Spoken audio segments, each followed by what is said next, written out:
Ladies and gentlemen, it is time to start.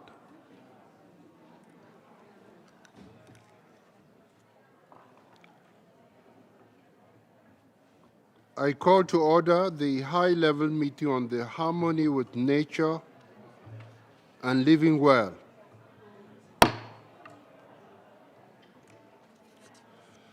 Before proceeding further, it is my sad duty to pay tribute to the memory of His Holiness, Pope Francis, who passed away on 21st April 2025. On behalf of the General Assembly, I request the observer of the Observer State of the Holy See to convey our condolences to the people of the Holy See and all Catholics around the world. I now invite representatives to stand and observe a minute of silence in tribute to the memory of His Holiness Pope Francis.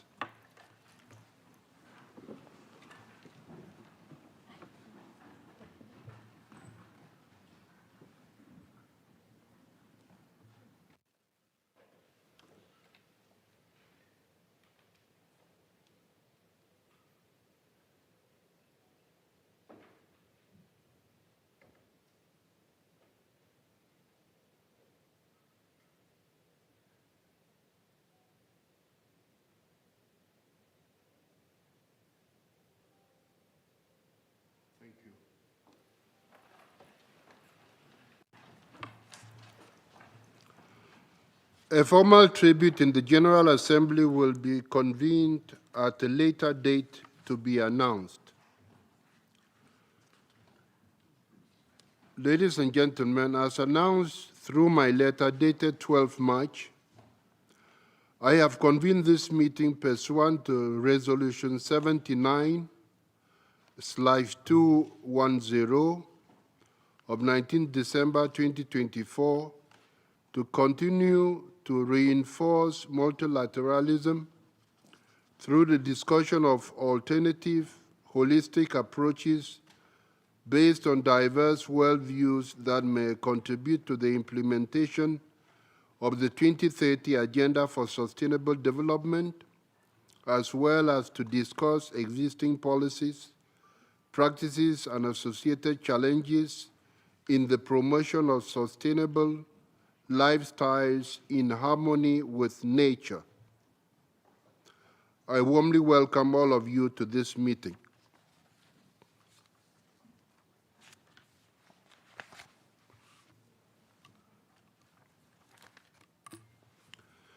Your Excellencies, ladies and gentlemen,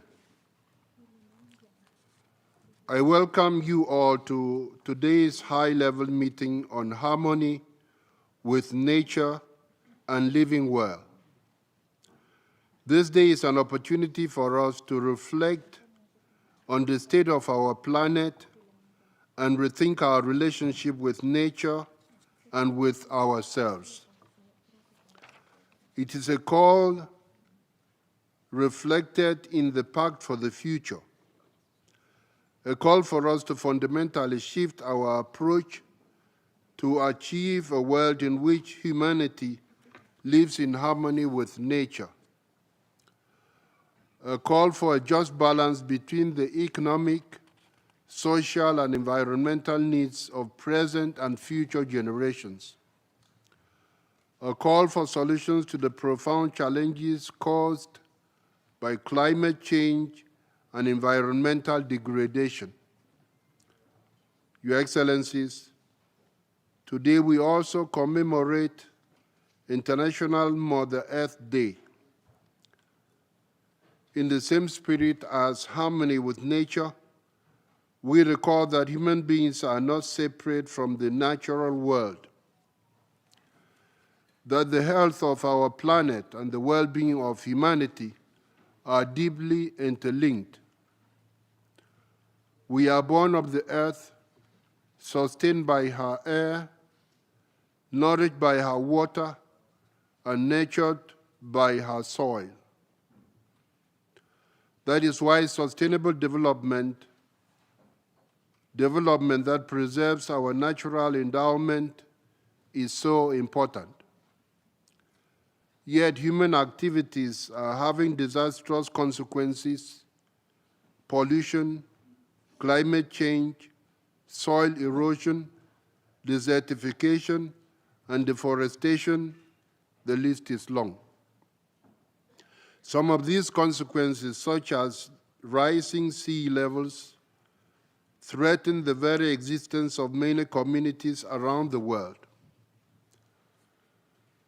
I could say the time to act is now, but we know that the time to act was years or decades ago. We are late to the game and falling behind, but we can still make up for the lost decades of progress.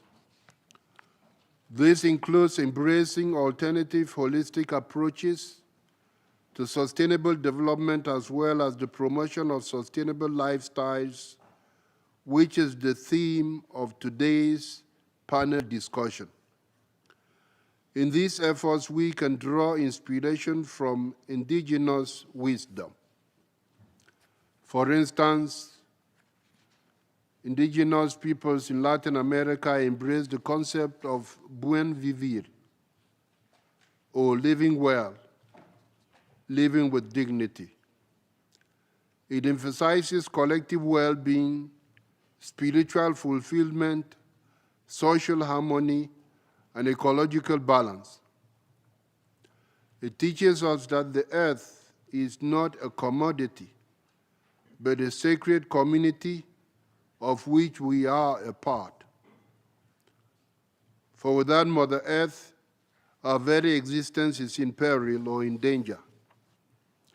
Your Excellencies, dear friends, sustainable development and harmony with nature must remain high on the agenda.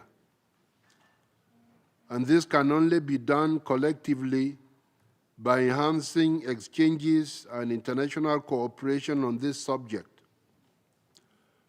I thus call upon member states, governments, policymakers, and civil society to work together to implement the Pact for the Future, including Action 10, which underscores the importance of living in harmony with nature. Let us recognize the urgent need to transform our perspectives and approaches. Let us acknowledge that development at the expense of nature is not development at all. Let us conserve, restore, and sustainably use our planet's ecosystems and natural resources to support the health and well-being of present and future generations. Let us protect the earth, for it is our only home. Thank you.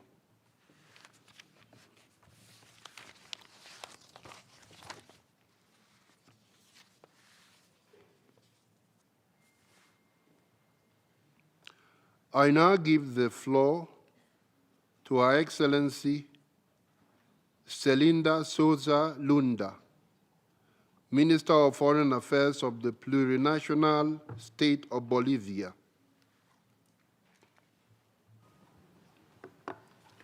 Muchísimas gracias. Thank you very much, Brother President. I also extend my regards to my sister, the Minister, those of us with us up on the podium this morning, all of those attending this very important event this morning for the world.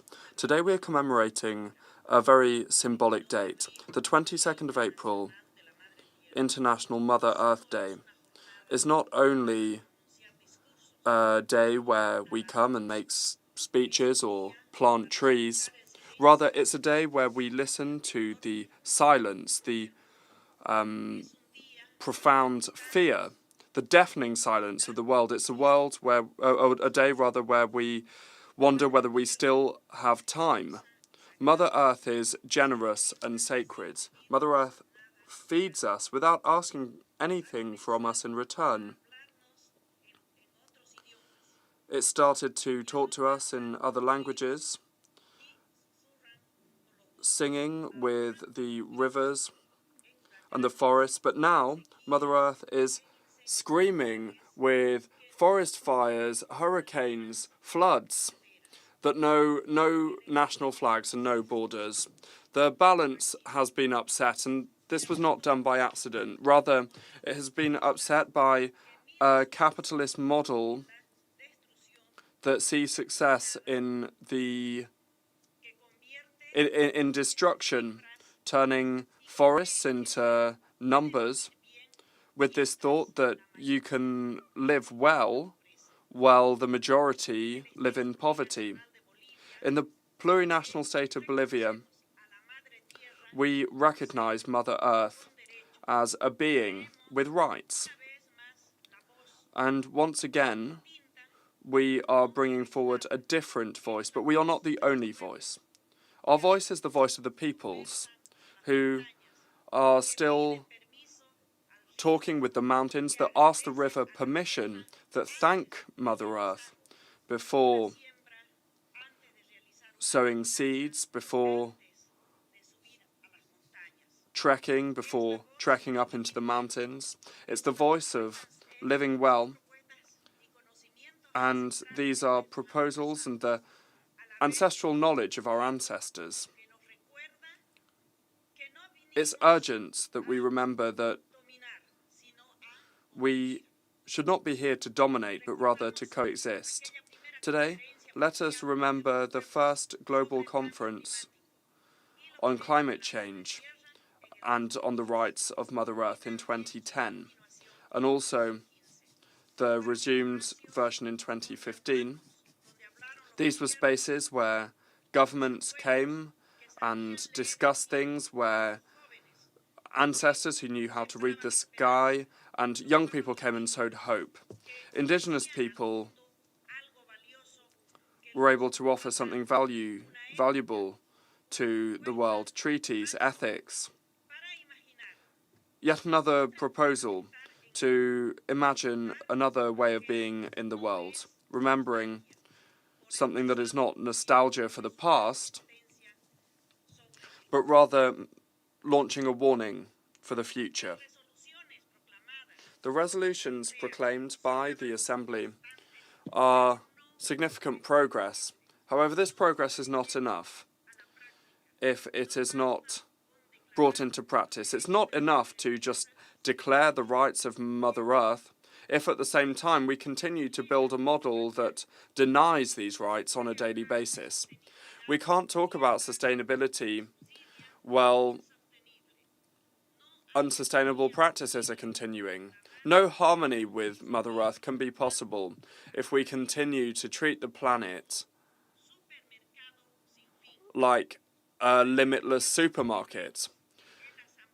During the discussions that have taken place in the General Assembly since 2011 to today, we've been thinking about the role of human beings in a great global network. We've turned abundance into scarcity, diversity into a risk. What was a home, we've turned it into a commodity. What was mother, we've instead started treating it as a good to be traded. And we're seeing the figures, the facts and figures, the climate crisis, the accelerated loss of biodiversity, desertification, extensive pollution, overexploitation of resources, and all of this has a common root. It's rooted in a model that confuses progress with accumulation and development with plunder and looting, doing away with the dreams of our peoples. In this context, in our country, we are raising our voice,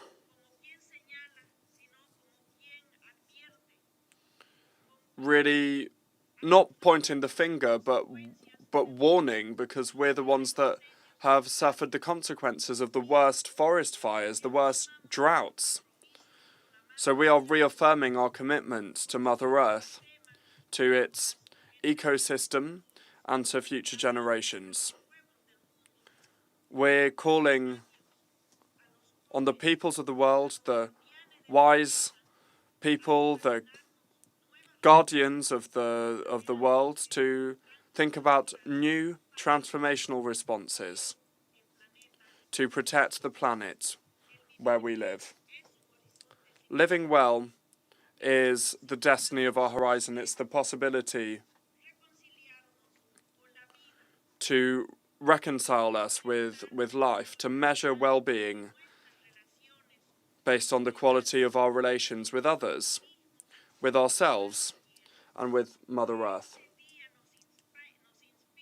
May today inspire us enough to continue to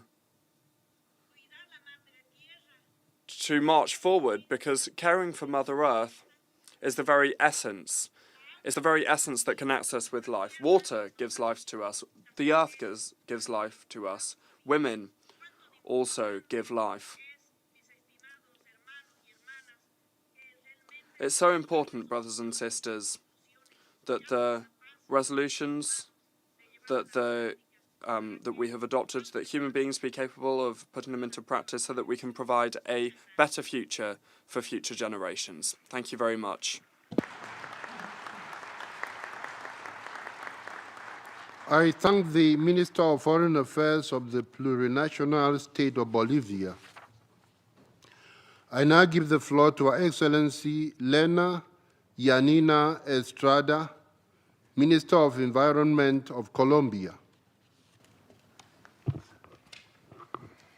Muchas gracias. Thank you very much.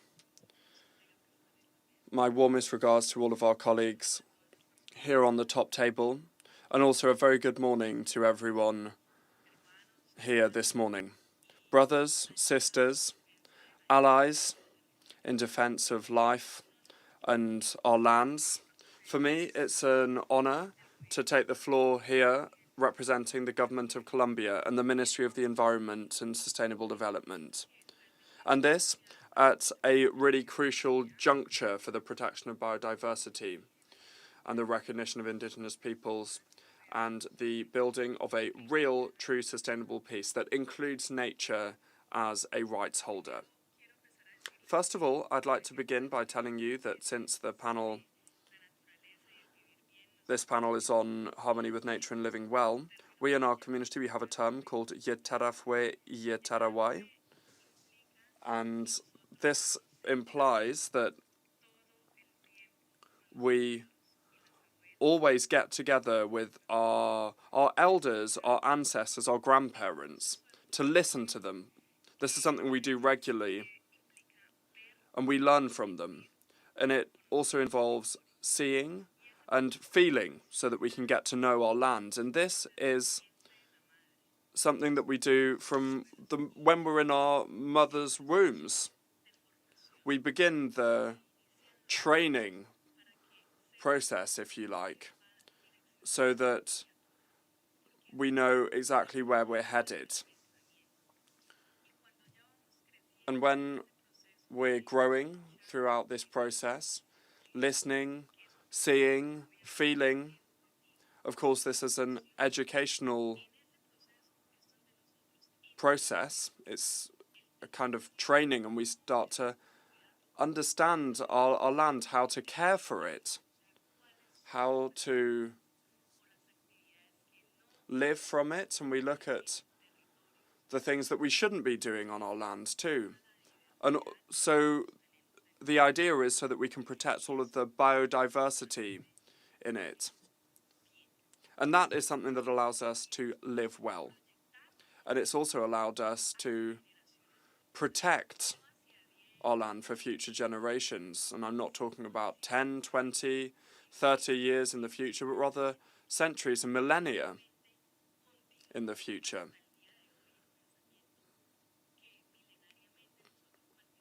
And this is something that we've passed down from generation to generation over thousands of years. And in this regard, in our country in Colombia, I'm really proud to tell you that we have made some really significant progress. We've signed the decree 1265 of 2024. That was at the end of last year. We adopted a decree to establish some development measures regarding the environmental skills, if you like, of indigenous communities.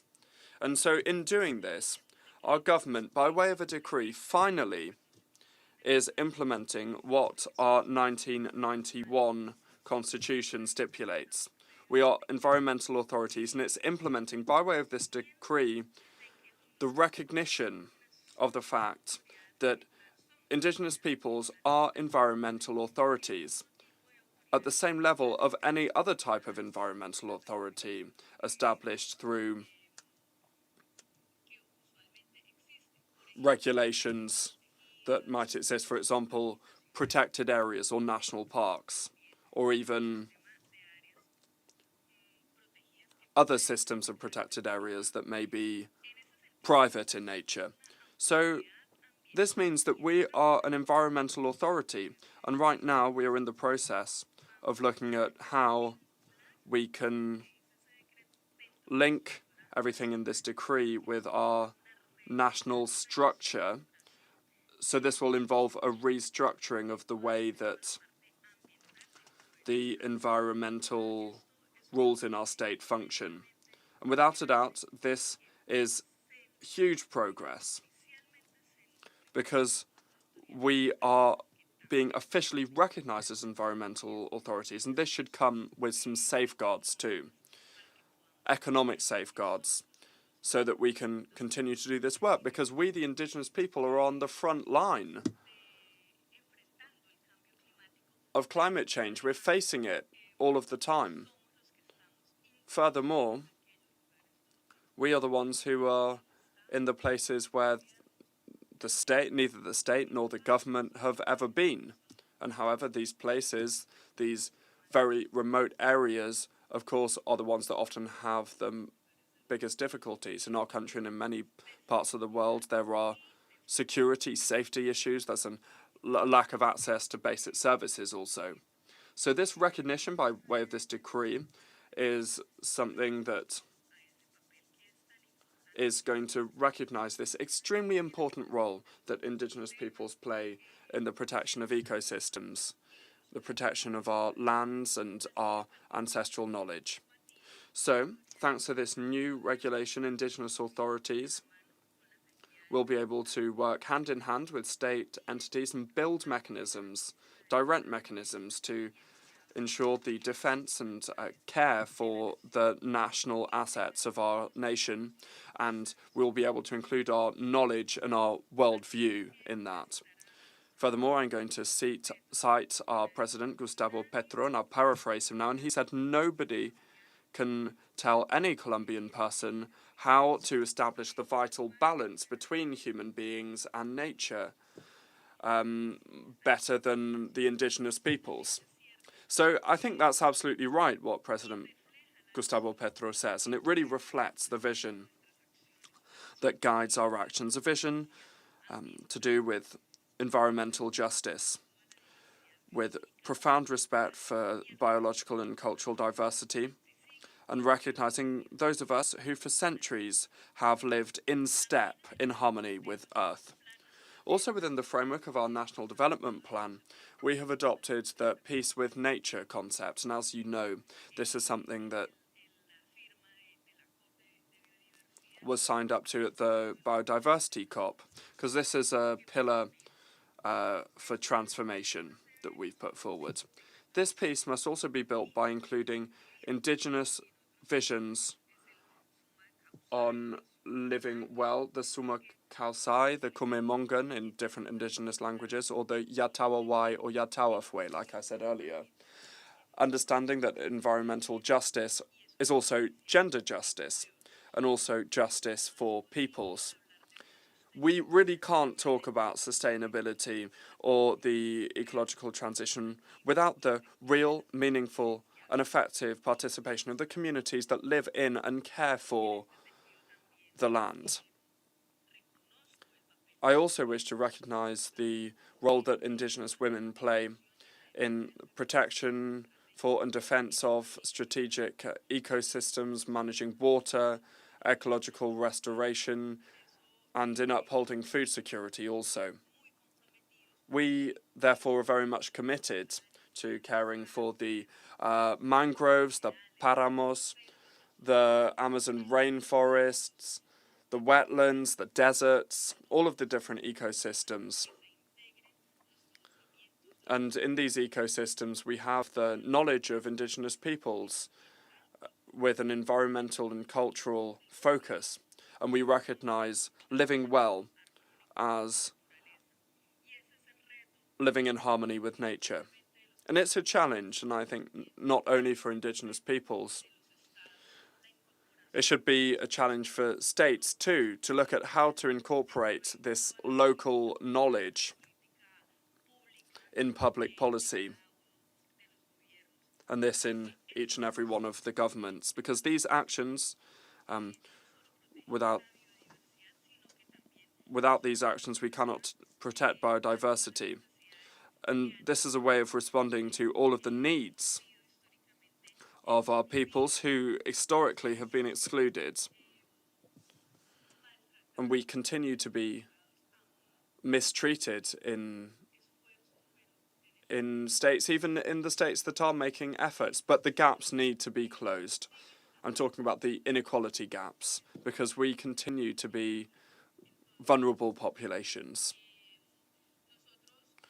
And so we are very much convinced that the actions that recognise the rights of Indigenous peoples are not only an ethical and constitutional duty, but they also make great commitments to achieving the great contributions, rather, to achieving the Sustainable Development Goals and promoting responsible consumption, promoting climate action, promoting the conservation of oceans and marine resources, and the sustainable development of forests and the protection of biodiversity. And these are all things that are established in the SDGs. I also want to underscore another historic achievement, and this was something that was notable at the COP16 too. And this is the setting up of the subsidiary body of Article 8J. That's a challenge that we all have. This is something that is contained within the CBD, and it's on the participation of Indigenous peoples and local communities. So, under this new body that was set up, we will be strengthening the linkages between the different parties, the stakeholders, including us as Indigenous peoples, so that's very important. Also, the priorities and the proposals therein will guide global policy on biodiversity. So this Article 8J is also very much a key one for recognising Indigenous knowledge systems and ensuring the equitable distribution of profits, and looking really at how we imagine and conceive our Indigenous territory, and the fact that these need to be taken account of within all of our countries. We also have the adoption of the Cali Fund, which is an example of recognition of Indigenous peoples as custodians of biodiversity, where under this, the majority of the resources will be allocated to Indigenous peoples. We're also very proud that this progress has been made on Colombian land, the land of biodiversity, where we are reaffirming our commitment to continue to work alongside Indigenous peoples to defend life and to defend climate justice, and to build a world where caring for nature is not an act of resistance, but rather it is a commitment that we all work towards for us and for future generations. We have the COP30 fast approaching, and so we need to work together to ensure that Indigenous peoples are able to access that and that they can participate with guarantees, with safeguards, that they're involved in decision-making. So we're proposing that states have representatives of Indigenous peoples within their delegations, but not only within their delegations, but also as negotiators. In Colombia, we have training programs so that our Indigenous brothers and sisters can come and take the floor in decision-making bodies. And for this, it's very important for there to be climate finance available for Indigenous peoples. And this needs to be more direct. We also need to ensure innovative proposals that promote reforming the architecture of the international financial system to establish mechanisms such as, for example, debt relief. This is something that we need to work on, and we should not lose our course, ensuring access to direct resources without any middlemen for Indigenous peoples. Thank you very much. I thank the Minister of Environment of Colombia. I now give the floor to Mr. Lee Jin-hua, Under Secretary General for Economic and Social Affairs.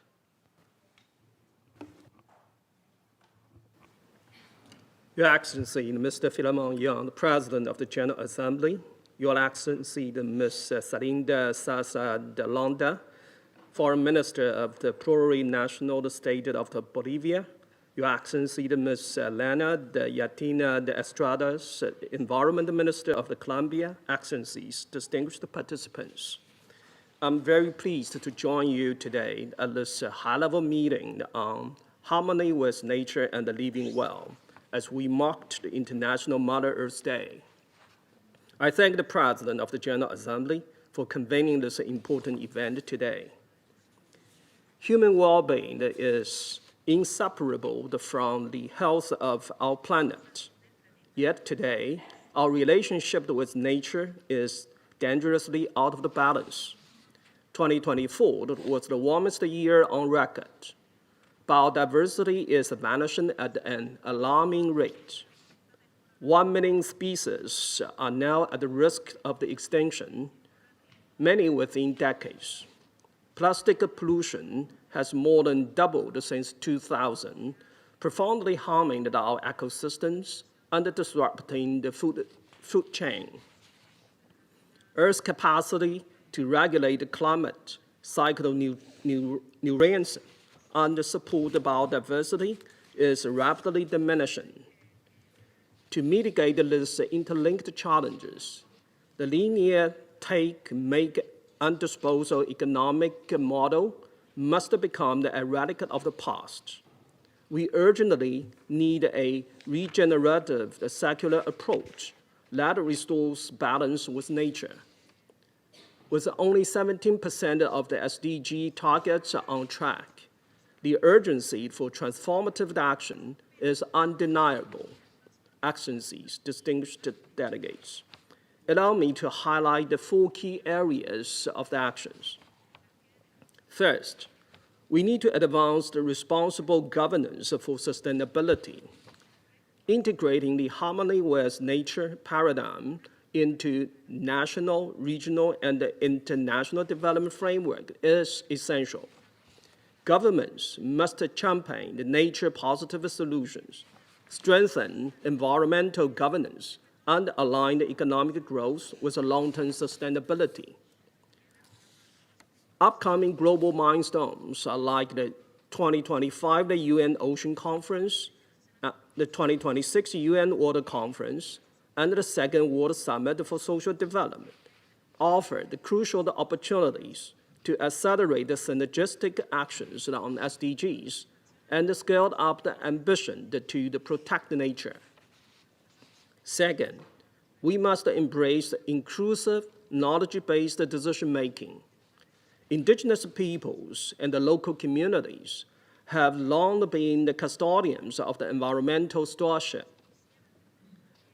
As recognized at COP16 in Cali, their invaluable knowledge of biodiversity must be integrated alongside science and technology into the environmental governance.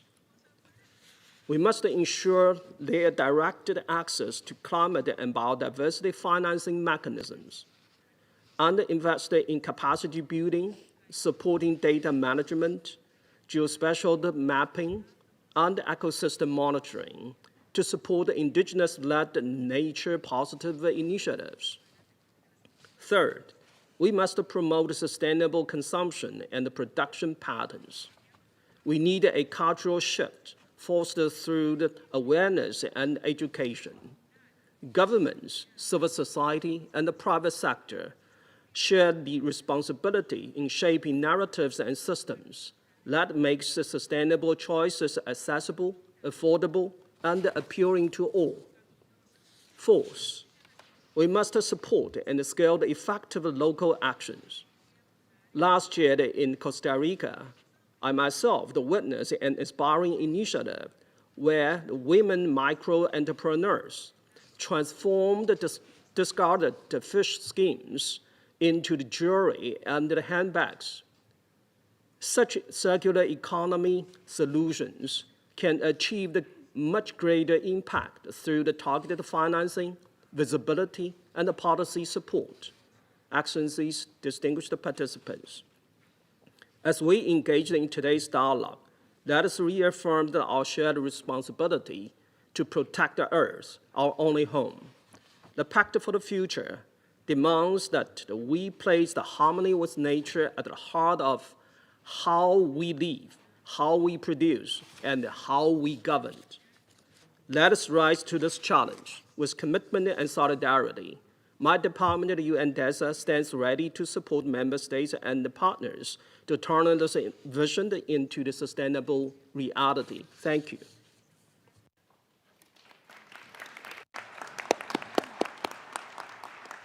I thank the Under Secretary General for Economic and Social Affairs. I now give the floor to Ms. Sophie Sandstrom-Jaffe, Permanent Observer of the International Union for Conservation of Nature to the United Nations, to deliver a statement on behalf of Ms.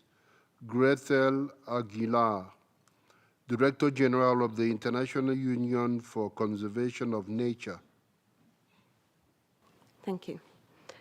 Excellencies, distinguished delegates, let me start by thanking the President of the General Assembly for convening this important meeting here today, as well as express our gratitude to the ministers from Bolivia and Colombia for their leadership in commemorating Mother Earth Day and in protecting our planet. It is an honor for me to address this meeting on behalf of IUCN, the International Union for Conservation of Nature. For more than 75 years, our mission has been to work towards a just world that values and conserves nature. As a union of more than 1,400 member organizations from all across the world, we strive to be a global voice for nature. Mother Earth also has a voice, and while at times it may seem that it is not loud enough, we cannot forget that it is present. Most importantly, as Rachel Carson noted, we cannot allow for it to be silenced. At a time when the headlines are caught up in the daily geopolitical crisis, what is often overlooked and unseen is the daily work of upholding the multilateral system. Critical work that is done by everyone who chooses cooperation over discord.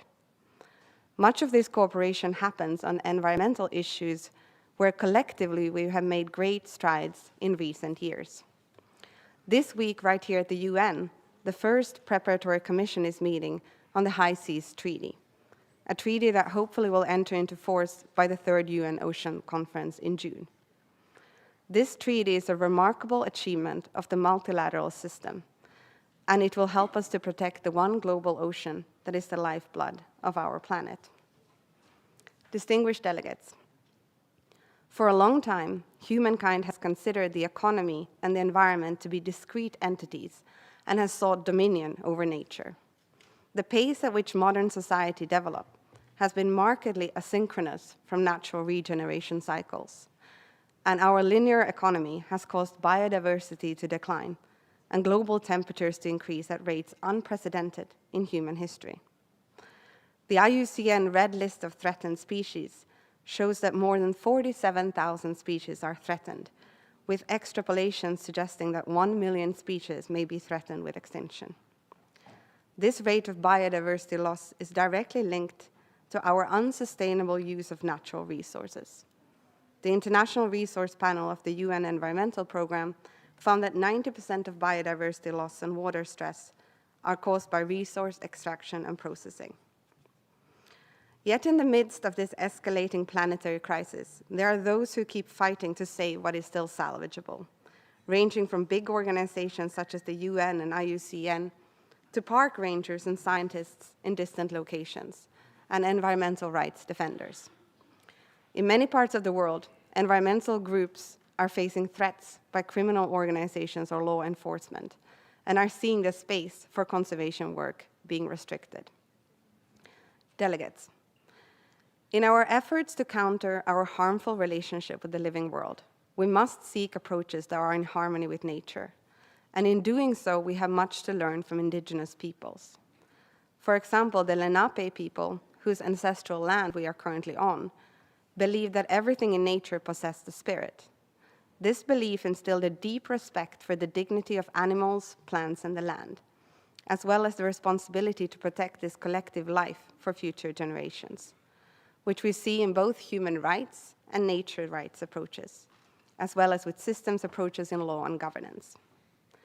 The IUCN World Commission on Environmental Law, its task force on the rights of nature, as well as its ethics specialist group, works on advancing this intersection of science, systems, and just responsibility.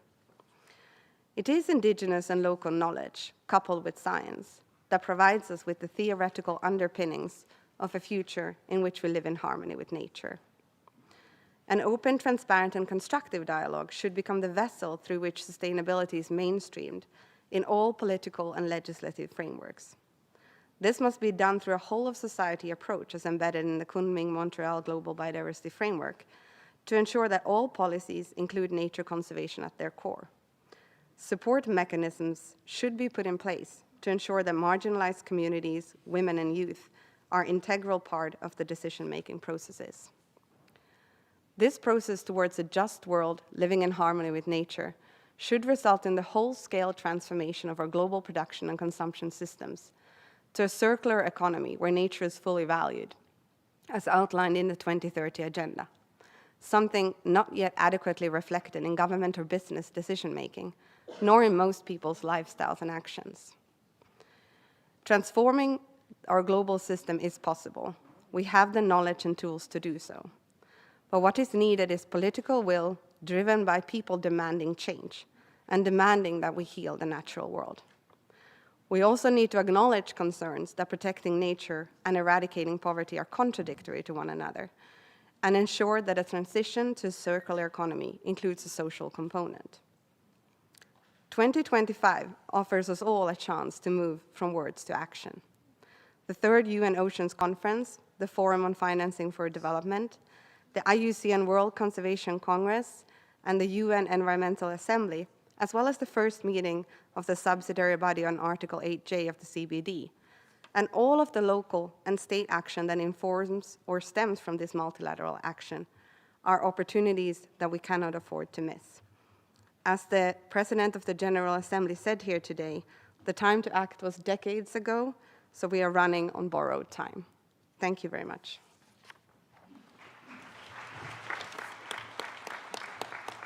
I thank the permanent observer of the International Union for Conservation of Nature to the United Nations.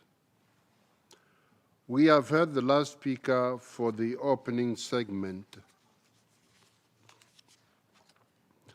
As indicated in the program, this high-level meeting also consists of a plenary segment and a panel discussion. The plenary segment will take place immediately following this opening segment and continue until 1 p.m. The panel discussion entitled Promoting Sustainable Lifestyles and Holistic Approaches to Harmony with Nature will take place from 3 to 6 p.m. and will be moderated by Ms. Ligia Noronha, Assistant Secretary General and Head of the New York office of the United Nations Environment Program.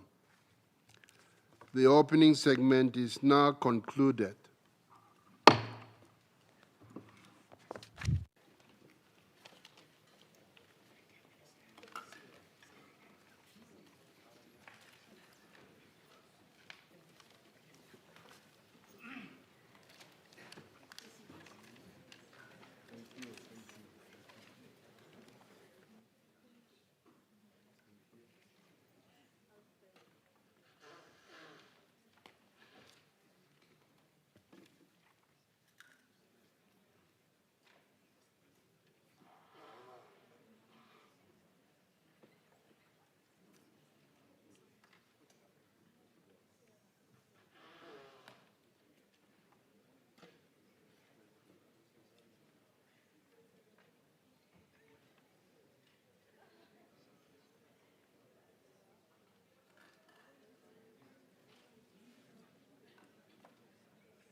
We will now begin the plenary segment. As announced in the concept note, members are requested to limit interventions to 5 minutes when speaking on behalf of a group and 3 minutes when speaking in a national capacity.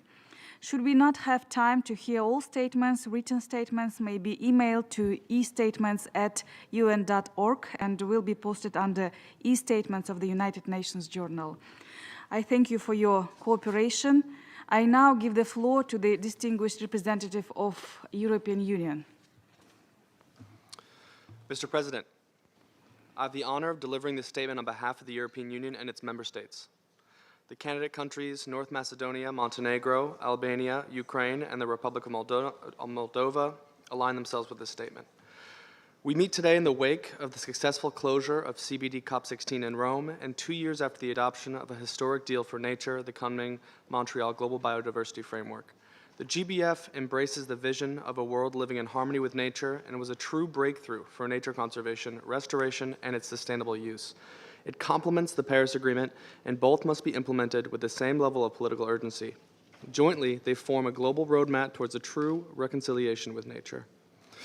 The EU and its member states welcome the outcome of CBD COP16, including the establishment of a subsidiary body on Article 8J, and to enhance the engagement and participation of Indigenous peoples and local communities in all CBD processes. As custodians of a vast biodiversity-rich areas, they have a vital role in the protection and sustainable use of biodiversity, including through their traditional knowledges and practices. Next year, at CBD COP17 in Armenia, we will have the global review of collective progress in implementation. This exercise should help us identify strategies to strengthen implementation in view of meeting the 2030 targets and ensure that we are well underway towards the 2050 goals. Mr. President, the EU and its member states remain a main provider of international biodiversity funding. The EU is implementing its commitment to double its international biodiversity financing to reach 7 billion euros of investments worldwide by 2027, and EU member states have made similar and significant pledges. The GBF will require stepping up efforts even further, and we urge all parties who are able to contribute to do the same. The EU continues to implement the GBF both internally and in our external action through the European Green Deal.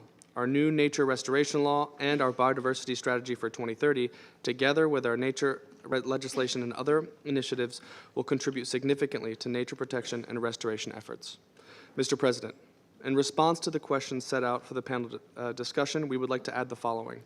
The EU and its member states strongly support efforts for more discussions on biodiversity within the General Assembly and ECOSOC to accelerate the implementation of the 2030 Agenda and the GBF. In this regard, We wish to recall that many UN processes already allow for discussions on biodiversity in the framework of the 2030 Agenda. We also believe that the United Nations Environment Assembly should remain the UN's universal decision-making body on the environment. We also wish to emphasize the importance of science-based policy-making and action. We strongly support the valuable work of the IPCC and the IPBES, including the most recent Nexus Assessment and transformative change reports of the latter. We also look forward to the establishment of a science policy panel to contribute to the sound management of chemicals and waste and prevention of pollution. We also wish to stress the importance of stakeholder involvement in decision-making processes, including Indigenous peoples and local communities. We need a strong and vocal civil society organizations and NGOs. All voices must be heard, and not only the voices of those stakeholders that have the largest financial capacity. In this regard, we are concerned by the increasing number of strategic lawsuits against the public participation that seek to silence critical voices. Finally, we stress the important responsibilities of businesses to inform consumers of the true environmental cost of their products and services. Thank you. I thank the distinguished representative of European Union. I now give the floor to the distinguished representative of Cuba. Gracias, señora presidenta. Thank you, Madam President, Excellencies, distinguished guests, distinguished delegates. Living in harmony with nature for all member states of the United Nations must be an ethical, social, political, and economic imperative. The environmental crisis that the planet has faced for decades now has seriously undermined the functioning of our ecosystems and their capacities to regenerate themselves, depleting the resources of our planet and putting all forms of life in danger. Every year, the world loses 10 million hectares of forest. Close to 1 million species are in danger of extinction. The oceans are being filled up with plastics and are becoming more and more acidic. Extreme heat, flooding, and other extreme climate events are getting more and more severe. Mother Earth clearly is calling on us to act. President, achieving sustainable development in harmony with nature and achieving a just balance between the economic, social and environmental needs of present and future generations must involve addressing the causes of this crisis, which is a result of patterns of production and consumption that are unsustainable, created and perpetuated by developed countries. The solution must not be preventing development for those that need it the most. Everything that contributes to underdevelopment and poverty is also a flagrant violation of ecology. It's necessary to transform the unfair international economic order and eliminate inequalities and poverty in all of its forms and dimensions. In order for developed countries to fulfill these goals, it's necessary to have true political will from developed countries in order to transfer technology, ODA, create capacity building, provide climate finance and adaptation and mitigation for the adverse effects of climate change for developing countries, and to provide reparations for loss and damage. It's also necessary to comply with the commitments to reduce emissions and to assume the responsibility in the ecological historic debt with humanity in line with the principle of common but differentiated responsibilities. In Cuba, the pillars of sustainable development are included in the Constitution of the Republic. We are continuing with our efforts to engage in an environmental policy that is coherent and that ensures the attainment of our legitimate right to development, and we will continue to defend the right of our species to exist in harmony with nature. Today, more than ever, it's necessary to recall the historic leader of the Cuban Revolution, Fidel Castro Ruz, who during the UN Conference on the Environment and Development in 1992 said, and I'll paraphrase him now, "Let's make human life more rational. Let's implement an economic order that is just. Let's use science to achieve sustained development without pollution. Let's pay the ecological debt and not foreign debt. Let hunger disappear and not mankind." Thank you very much. I thank the distinguished representative of Cuba. I now give the floor to the distinguished representative of China.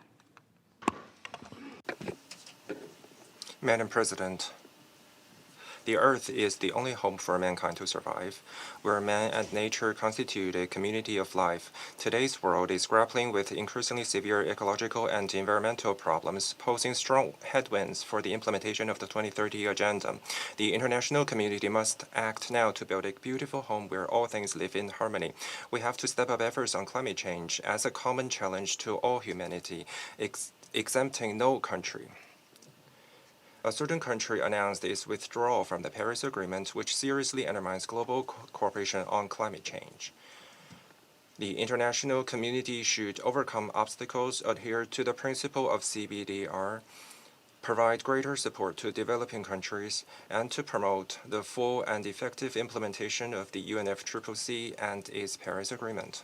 We have to push further for green and low-carbon transition. The key is to follow the direction of the new generation of S&D revolution and industrial transformation, promote the transformation and upgrade of the economy, energy, and industrial structure, more quickly nurture new quality productive forces, and make green the predominant backdrop for development. We also have to jointly maintain a stable global industrial and supply chain for new energy, resolutely oppose unilateralism and protectionism, and reject the bullying act of unreasonable and abusive tariffs.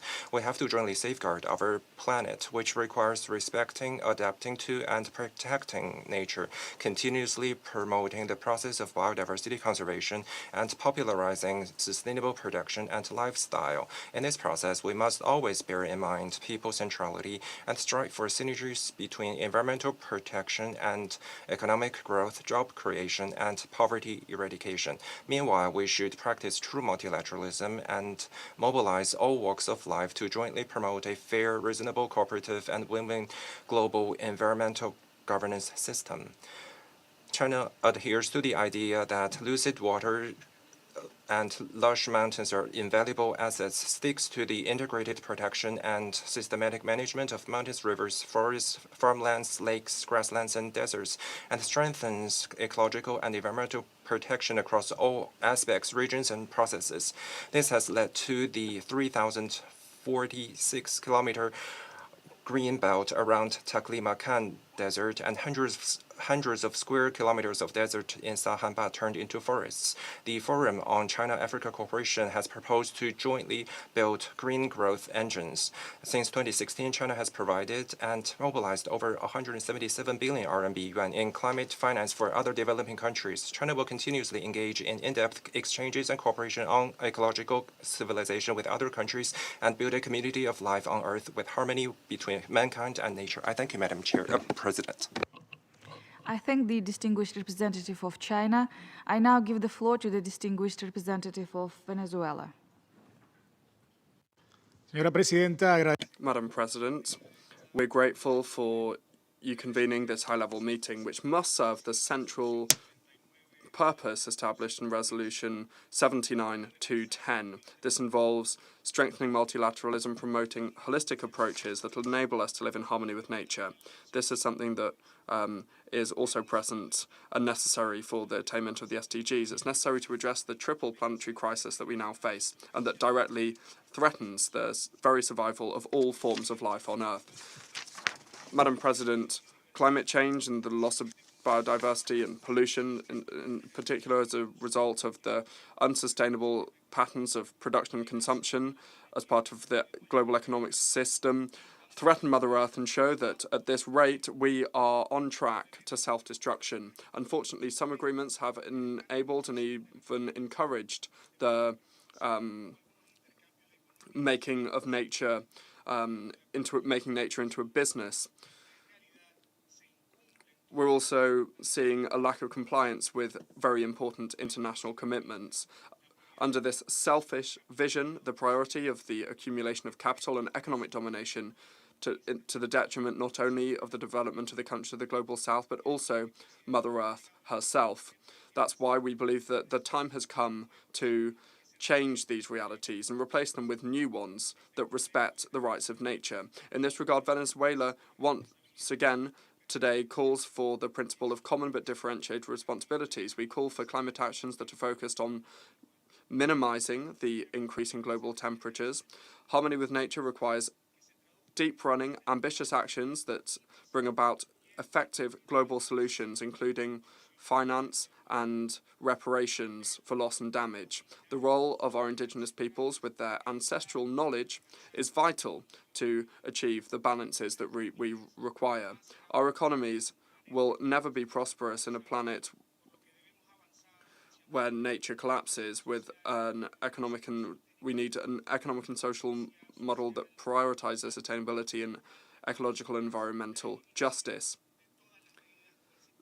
To achieve this, we need the elimination of all unilateral coercive measures.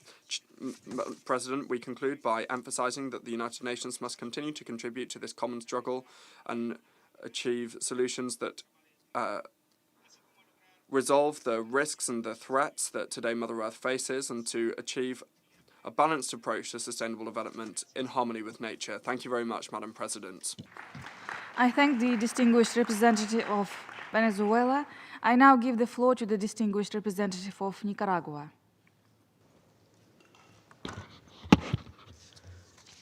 Muy buenos días. A very good morning, Madam President. Nicaragua is participating in this important meeting, reaffirming our commitment to the defense of our Mother Earth and to the promotion of living well towards truly sustainable development. Our vision is based on recognizing nature as a rights holder. Mother Earth is life, it is our home, it is perfect balance, and this understanding was inherited from our Indigenous peoples and compels us to engage in a relationship of respect and harmony with everything that inhabits our planet, which is our only ship. Living well is a practice that must bring about public policies focused on collective well-being, social justice, and the protection of the environment.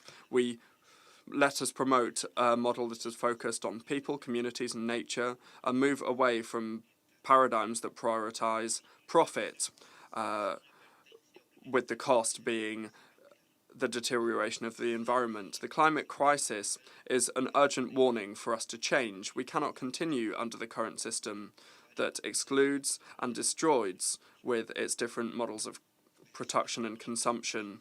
We require a deep-running transformation towards an economy that respects natural cycles, that recognizes ancestral knowledge, and that guarantees the rights of future generations without any type of exclusion. Nicaragua will continue to strengthen the protection of its natural resources, encouraging clean energy and defending the rights of Indigenous peoples and peoples of African descent, and fostering the participation of communities in the management of the environment. Today, more than ever, it's essential to come together, to act with responsibility, solidarity, and with an ethical vision. Only in harmony with nature will it be possible to ensure a decent future for the whole of humanity and for life itself. Thank you very much. Thank you. I thank the distinguished representative of Nicaragua. I now give the floor to the distinguished representative of El Salvador.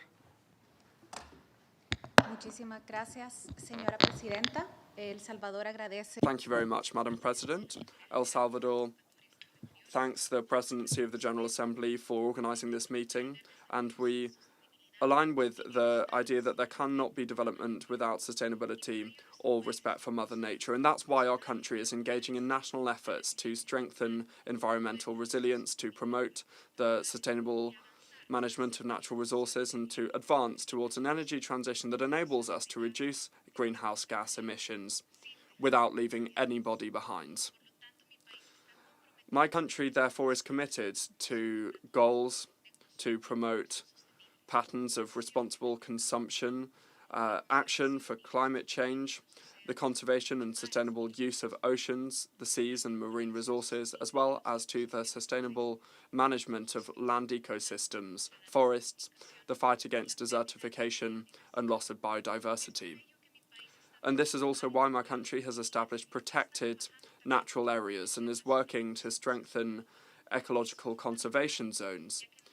They are fundamental because they don't only safeguard our natural heritage, but rather they're also fundamental for ensuring essential ecosystem services such as the provision of food, water resources, and reducing our vulnerability to climate change. We are engaging in many efforts to promote harmony with nature, but let me just focus on one thing for now. Let us reaffirm our commitment to multilateralism, to protect knowledge systems and promote profound transformation. We must work to ensure that this is not just yet another meeting in the UN calendar. We need to work to engage in concrete actions so that we can live better in harmony with nature. And that's why, Madam President, today we reaffirm that living well does not mean consuming more. Rather, what it means is living with dignity, in balance with nature, but also in harmony with one another. Thank you very much. I thank the distinguished representative of El Salvador. I now give the floor to the distinguished representative of Dominican Republic. Gracias, señora presidenta. Thank you, Madam President. The Dominican Republic is delighted to participate in this dialogue, recognizing the value of prioritizing both the well-being of the environment as well as that of human beings to ensure full sustainable development. The Dominican Republic continues to encourage and promote sustainable models through initiatives such as the Rainforest Plan that includes finance for the conservation of water resources and progress in reforestation, also sustainable tourism, promoting biodiversity and strengthening environmental resilience. We recognize that having a solid network of protected areas is not enough alone, and that's why we have been following up on our reforestation work, especially for native plants and trees to ensure the stability of flora and enable a culture of ecology. The tourism sector is a key sector for our country and key for implementing sustainable practices, and the government, in collaboration with the private sector, has worked to make progress in sustainability through marine innovation and the responsible management of waste and the protection of our national parks. Madam President, this space recalls the multidimensionality of the SDGs and the 2030 Agenda, and SDGs 12, 13, 14 and 15 are particularly relevant here. It's obvious the potential that these have to be catalyzers for the well-being of the planet and human development. And they are intrinsically linked and must be addressed in a cross-cutting manner. Ignoring the interdependence of these critical elements has contributed to the growth of unlivable areas across the world due to high levels of pollution and the irresponsible use of natural resources. We are at a point where human activities are profoundly altering natural processes. It is our duty to adopt informed decisions that reflect better environmental awareness, and also to put an end to trends that have been proven to be harmful, both for the environment as well as for our own survival.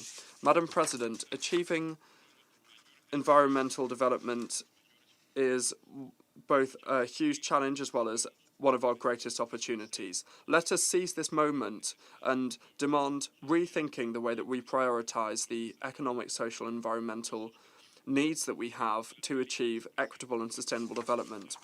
Multilateralism is a fundamental tool to drive forward the green transition, and this forum enables us to join our efforts by exchanging good practices, experiences and common challenges. This way we'll be able to strengthen our collective capacity both on a domestic level as well as on an international level to achieve the common goal of living in harmony with nature. Thank you very much. I thank the distinguished representative of Dominican Republic. I now give the floor to the distinguished representative of Guatemala. En el marco de la conmemoración In the framework of the commemoration of Earth Day, we thank you for convening this high-level meeting. As one of the 20 mega-diverse countries in the world recognized for its cultural and biological wealth, Guatemala reiterates its staunch commitment to the protection of the environment and to sustainable development. Indigenous peoples have a profound link to nature, and their worldview makes them key actors in the conservation of biodiversity. This commitment is something that has reflected in our alignment with international instruments and legislative actions geared towards conserving natural resources and mitigating climate change. In compliance with our Governmental Agreement 164/2021, Guatemala, since the 11th of February 2025, has been implementing a regulation on comprehensive management of solid waste. This establishes rules to reduce pollution and to protect public health. Our country is advocating at multiple international fora for the need to engage in concrete actions that reduce pollution and protect ecosystems. Guatemala contributes only 0.11% of global greenhouse gas emissions, but at the same time we are one of the most vulnerable countries. The Guatemala system of protected areas covers 32% of our national territory. It's equivalent to 3.5 million hectares, including 1.6 million of forests, 74% of which is tropical rainforest. Our goal is to achieve zero net loss of forests by 2027. The Incentives for the Forest Program has invested $776 million in conservation and reforestation, benefiting more than 260,000 families and avoiding millions of greenhouse gas and CO2 emissions. This is an important step for harmony with nature. In our NDCs, Guatemala has committed to reducing our emissions by 11.2% with our own resources and 22.6% with international support by 2030. This is through clean energy and sustainable energy in line with the 2030 agenda and the available scientific evidence. The participation of civil society and the private sector is key. A notable example is the sugar industry that generates 14% of our national energy and 32% during the harvest using biomass, and has contributed to 57.65% of the energy generated in 2023 coming from sustainable sources. Guatemala has a clear and staunch position at the UNFCCC on climate change, supporting the Paris Agreement as a key tool for overcoming the climate crisis. In this context, we launch an urgent appeal to the international community to adopt more ambitious and effective commitments for Mother Earth. Thank you very much. I thank the distinguished representative of Guatemala. I now give the floor to the distinguished representative of Armenia. Madam President, Excellencies, first I would like to thank the President of the General Assembly for convening this high-level meeting on harmony with nature and living well. As the world faces unprecedented challenges, from climate change to natural disasters, scientific evidence indicates that many of these crises are driven by human activities. Unsustainable economic practices, excessive consumption, harmful agri-food systems, and greenhouse gas emissions are among the main contributors to the triple planetary crisis, which disproportionately affects the most vulnerable. Despite our tremendous efforts towards reversing the climate and environmental crisis and ensuring that humanity lives in harmony with nature, many commitments remain unfulfilled and urgent actions are needed to keep the progress on track. In this context, we must reaffirm our dedication to the Agenda 2030, the Paris Agreement, the Global Biodiversity Framework, the Sendai Framework for Disaster Risk Reduction, as well as the 3 Rio Conventions. These global commitments must be translated into ambitious actions to protect and restore ecosystems, scale up climate-resilient agriculture, transition to circular and green economies, promote sustainable consumption and production patterns, invest in clean and renewable energy, and integrate environmental education and awareness across societies. Dear colleagues, Armenia also places particular importance on a multi-stakeholder approach in our global environmental agenda, underpinned by equity, justice, and the meaningful participation of all, especially youth, women, indigenous peoples, and local communities. In 2026, Armenia will host the Biodiversity COP17, where central focus will be the global review of collective progress under the Global Biodiversity Framework, assessing the current efforts of the international community and diverse stakeholders in preserving biodiversity and ensuring sustainable use of natural resources, while identifying necessary actions to course correction where needed. Achieving this critical milestone will require active collaboration among all parties and stakeholders to enhance transparency, strengthen implementation capacities, mobilize financial and technical resources, and ensure the integration of biodiversity consideration into national development planning. Armenia stands ready to work closely with all partners to make COP17 a platform for meaningful progress and catalyst for transformative action towards living in harmony with nature. I thank you.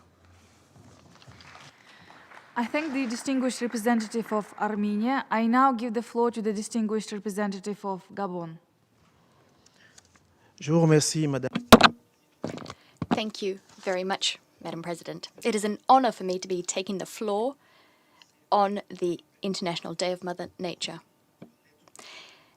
A timely reminder of the link between the human species, other species on our planet, and our planet itself. Madam President, Gabon is particularly attached to Mother Earth, which is resplendent in its biodiversity and its ancestral traditions, which encapsulate man living in harmony with nature. Gabon, together with its people, is seeking to promote sustainable lifestyles. As you know, our economy draws on millennia-old knowledge. Nature is not a resource to be exploited. It's a common good we must respect. It is rooted, our actions are rooted in this principle. This is why we're taking action to protect the environment for the benefit of humanity. My country is particularly active on the biodiversity front, including at the COP16, where, together with other partners, we kickstarted a strategic alliance to promote environmental protection in Africa. Madam President, faced with interconnected challenges of climate change, biodiversity erosion, and socioeconomic inequality, we need a holistic approach that respects ecosystems, all the while pursuing the SDGs.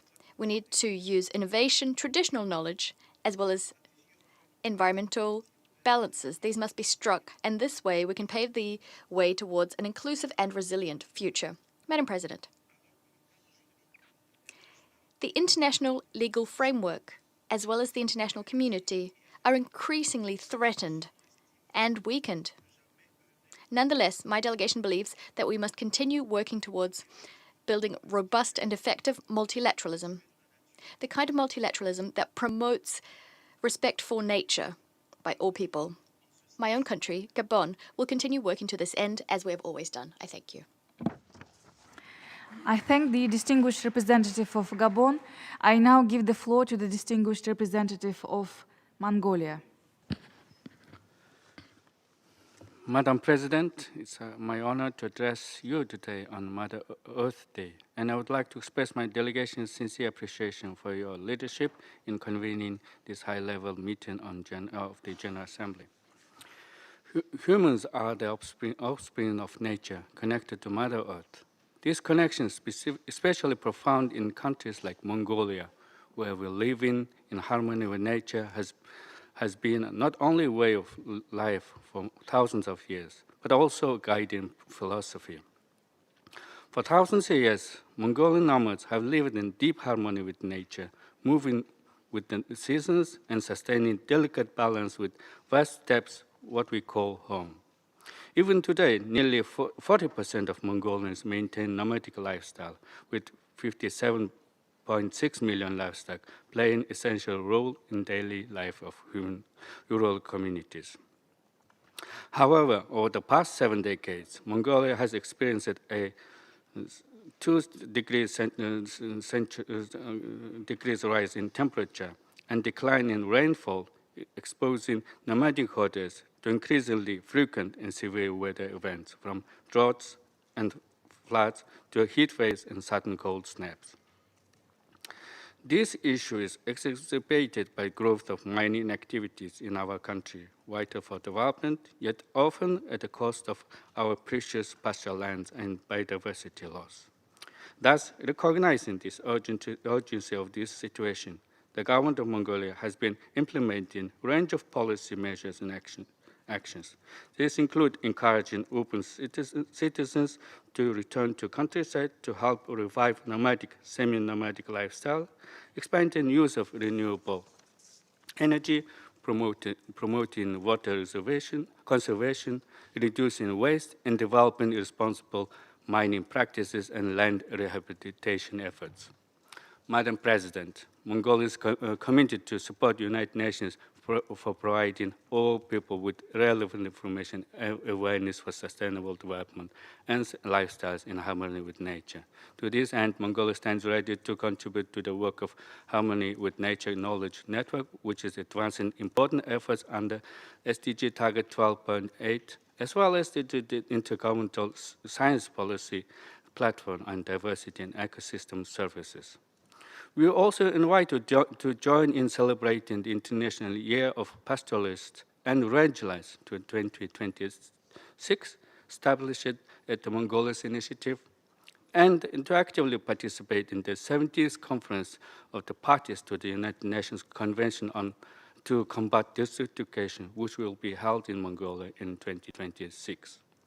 We are confident that these events will greatly contribute to global communities' efforts to share their heritage and experience to live in harmony with nature by making innovative, transformative, action-oriented proposals for responding to present future challenges. I thank you. I thank the distinguished representative of Mongolia. I now give the floor to the distinguished representative of Bolivia. Gracias, señora. Thank you, Madam President. Hayaya. We're delighted to be here celebrating International Pachamama Day, International Mother Earth Day. We're fighting for life, for light, for the good of everyone, and every single human being and every living being on Mother Earth. Brothers and sisters, this high-level event of Harmony with Nature celebrating International Mother Earth Day must not be controlled and co-opted by those who are working for the interests of the anthropocentric, capitalist, modern economic model. It's a civilizational model based on decadence. It only thinks about human beings. It only conceives the well-being of human beings. They want to destroy our dreams and our memory of life. Let us not get this wrong. Life in harmony with nature is focused and rooted in values and worldviews that are not anthropocentric. They are trying to foster the ecocentrism of the world. There are those that are fearful of the transformational power of Mother Earth and the words that flourish in it cannot deny what is happening. In harmony with nature is shouting, raising one's voice against these retrograde views, turning the ecosystem into a good to simply just benefit human beings. So from our heart, we say, Mother Earth is not for sale. It is something that must be defended. Harmony with nature and resisting the machinery of this human-centric vision and making nature into a good for sale is something we must fight against. We need to be on the right side of history. Those of us that recognize that Mother Nature is a living being and that it is sacred and that it is a right holder. Brothers and sisters, it's the 22nd of April and the children of the earth are alert to the fact that there are interests that want to silence the voices of our mother. The debates over sustainable lifestyles are distracting us from our true objective. Our struggle is a decent one, and it is something that we'll never forget what the United Nations Secretary General said in 2022.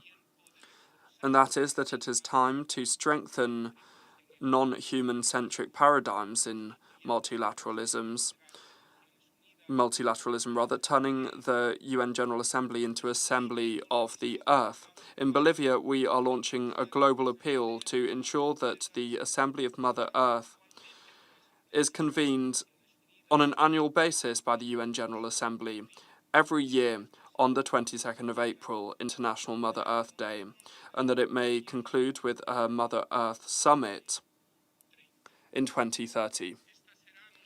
This will be our real contribution to the celebration of International Mother Earth Day. In Bolivia, we will never forget the children of the earth, the defenders of the culture of life, the promoters of the rights of Mother Earth. Thank you very much. I thank the distinguished representative of Bolivia. I now give the floor to the distinguished representative of India.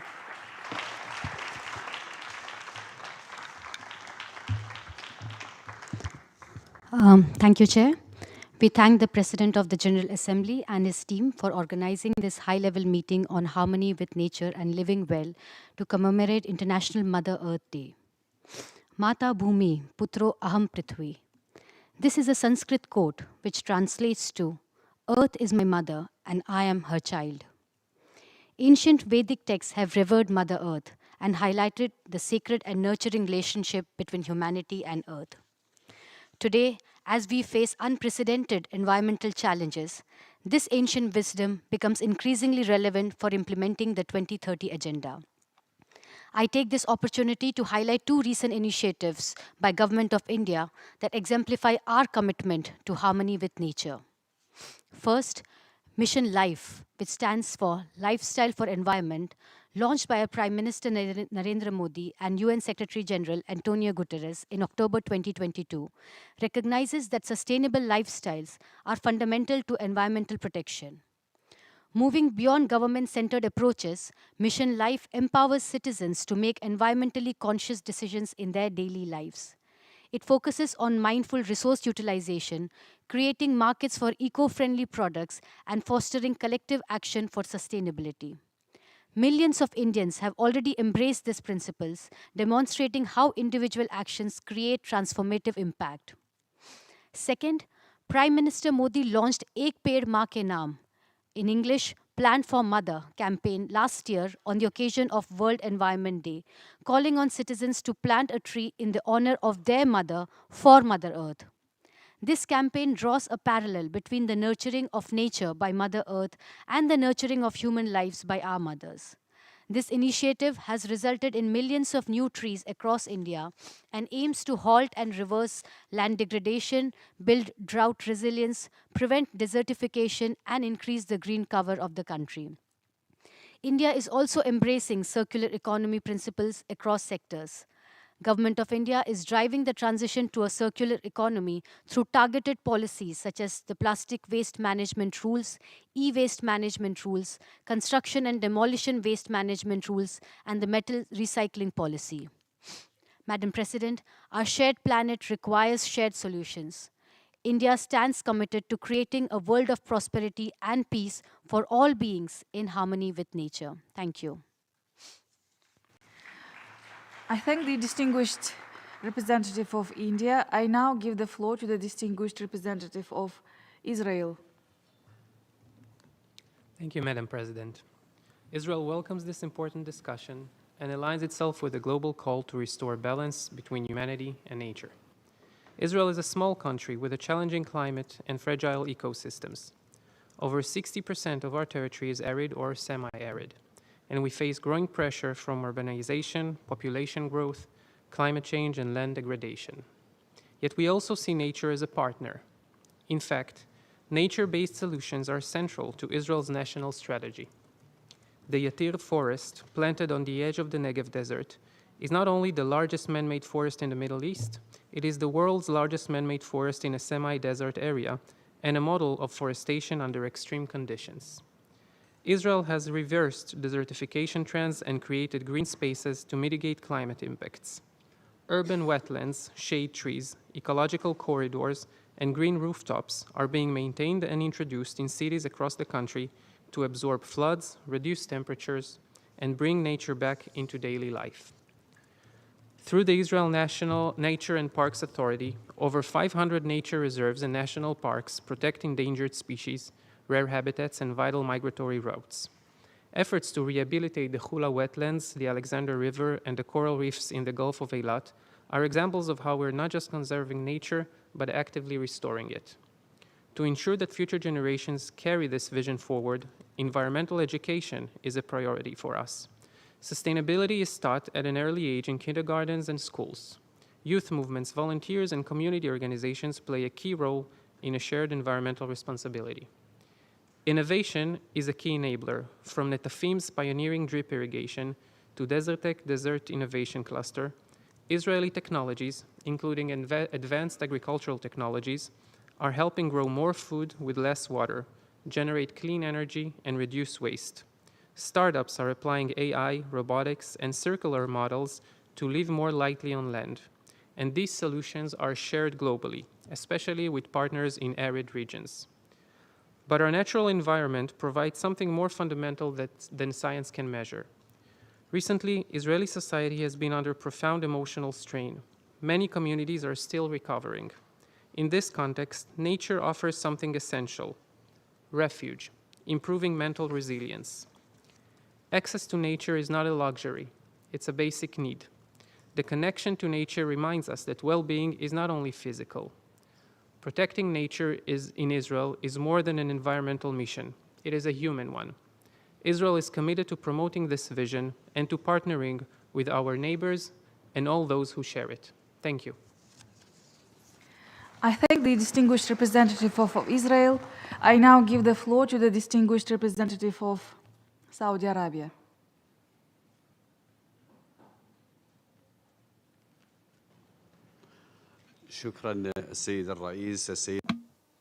Thank you, Madam President. Ladies and gentlemen, at the outset, I would like to congratulate the United Nations on all of the efforts the organization has made so as to strengthen cooperation with a view to achieving harmony between mankind and nature. Saudi Arabia attaches the greatest importance to environmental sustainability. It is an essential pillar of the kingdom's 2030 vision, the aim being to create a flourishing economy, as well as to build a vibrant society and a sustainable environment as well. There is a particularly strong link between quality of life, the health of societies, and the well-being of future generations. We believe that preserving and conserving our environment is not a choice. It is a moral responsibility, a human responsibility we are duty-bound by, and we must all work to leave a better world for future generations. This is why we've kickstarted a number of initiatives, including the Saudi Arabia Green Initiative, a Green Saudi Arabia. 30% of our land and of our maritime territory will be protected by 2030. We want to plant over 10 billion trees and restore many, many hectares of degraded land so as to strengthen biodiversity and reduce greenhouse gas emissions. The Green Middle East Initiative is another initiative we've launched to strengthen cooperation between countries in the region to improve air quality and bolster capacity for addressing climate change, inter alia. We've done this by adopting a plan to build 50 billion trees in our region. Third, safeguarding wildlife. We've built new and extended our nature reserves. 400,000 square kilometers is their surface area. We are also protecting endangered species, including the tiger, the symbol of Saudi Arabia, the tiger of Arabia. In terms of the environment and technology, we are developing cutting-edge techniques, such as artificial intelligence, remote sensing, and we are constructing national environmental policies which are in line with the best international standards. My fifth point, international partnerships. We hosted COP16 of the UN Convention on Combating Desertification. This attests to the leadership role we're playing in designing policies in this area. By way of conclusion, we'd like to reaffirm our unswerving commitment to achieving the United Nations Sustainable Development Goals, in particular SDG 15 on life on Earth. We call on the international community to support our efforts on the environmental front and to bolster cooperation so as to guarantee a safe and secure planet for all. I thank you. I thank the distinguished representative of Saudi Arabia. I now give the floor to the distinguished representative of Liberia. Excellencies, I extend warm felicitations and express our gratitude to the President of the General Assembly for convening this pivotal meeting on harmony with nature and living well on this International Day of Mother Earth.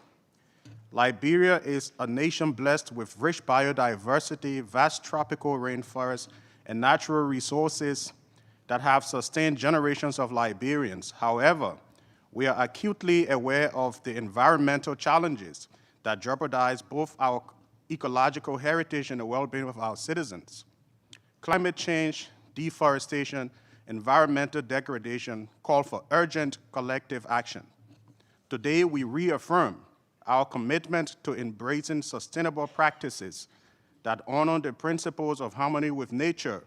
We recognize that the path to living well transcends material wealth, hyper-consumerism, hyper-commoditization of nature, and the throwaway culture, and focuses instead on equitable access to clean air, water, healthy ecosystems, and a fulfilling coexistence with the natural world. Liberia is dedicated to preserving its forests, which includes the Upper Guinea Forest, of which Liberia has approximately 42%. We are equally committed to combating illegal logging and promoting ecotourism as a means of fostering environmental protection and sustainable livelihoods. Liberia has already taken proactive steps, including national reforestation programs, climate resilience policies, and partnering and capacity building with all stakeholders, including international organizations and civil society. Excellencies, we also acknowledge the indispensable role of indigenous communities and traditional knowledge in shaping solutions that resonate with the ethos of harmony with nature. Empowering these communities is not only a moral imperative, but also a pragmatic step towards resilient environmental stewardship. My delegation calls upon member states to strengthen international cooperation through multilateral frameworks, technology transfer, and financial support for developing countries. We believe that only through unified global action can we advance towards shared vision of sustainable development and the preservation of our planet. I thank you. I thank the distinguished representative of Liberia. I now give the floor to the distinguished representative of Kyrgyzstan. Thank you. Madam President, Excellencies, ladies and gentlemen, my delegation expresses sincere gratitude to the President of the General Assembly and his team for convening this important meeting. We are honored to join you today in celebrating International Mother Earth Day and reaffirming our shared commitment to living in harmony with nature. Kyrgyzstan is a mountainous country, rich in biodiversity, forests, rivers, and glaciers. Nature is deeply woven into our way of life. It nourishes us with food and water, provides clean air, and gives us spiritual strength. We believe that people and nature are fundamentally connected, and that is our duty to protect this relationship for future generations. Today, our planet is facing unprecedented challenges: climate change, biodiversity loss, and environmental degradation. These issues transcend borders and impact every corner of the world. As mountainous nations, Kyrgyzstan actively advocates for mountain agenda at the United Nations. Through the initiative of Kyrgyzstan and other mountainous countries, The UN General Assembly has adopted several key resolutions. Most recently, the General Assembly proclaimed 2023-27 as a 5 years of action for the development of mountain region. This global campaign will culminate in the second Global Mountain Summit to be held in Bishkek 2027, marking 25 years since the first Global Mountain Summit. We warmly invite all member states to participate actively and bring concrete actions and commitments to this summit. Furthermore, under the initiative of Kyrgyzstan, the General Assembly adopted Resolution 75/271, Nature Knows No Borders, Transborder Cooperation as a key factor for biodiversity conservation, restoration, and sustainable use. This resolution underscores our belief that international cooperation is essential for protection shared ecosystems. At the national level, Kyrgyzstan promotes sustainable lifestyles and protection of our unique ecosystems. We are proud to lead global efforts to conserve the snow leopard, a majestic and endangered species that symbolize balance and resilience in mountain environments. Madam President, as indicated in the Pact of the Future, Kyrgyzstan supports the call for profound transformation in how humanity relates to the natural world. We must draw on science, traditional knowledge, and the voice of young people to guide our decisions. Together, let us build a future in which human well-being and the health of our planet are not in conflict, but in harmony.